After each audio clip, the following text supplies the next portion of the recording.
O, eh di ba kung nga, naulit ko nga sa inyo na manonood kami ng sine. Eh, syempre, gusto namin kumain. So, tapadan kami dito sa Burger King. Kasi meron ditong yung pumunta kami sa France. Kailan ba tayo pumunta sa France? Pumunta kami sa France nung last year ata yun.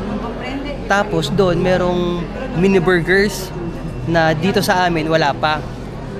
Eh ngayon nakita namin sa commercial, pati ngayon dito sa atin meron na sa Milano, sa Italia. So, ang gagawin namin ni Mark, bibili kami ng mini burgers, tapos itatago niya sa bag niya. Kakainin namin sa loob ng sinihan. Bawal yun, pero gawin natin. Hindi, pero bibili naman kami ng popcorn. Yun ang technique. Bumili kayo ng something sa dun sa shop. Like, sa cinema, kahit na popcorn or nachos. Tapos, pwede na kayo magbaon. Hindi na kayo check. Pero, check pa rin natin kung mangyayari yun. Huwag naman sana kami mahuli, no?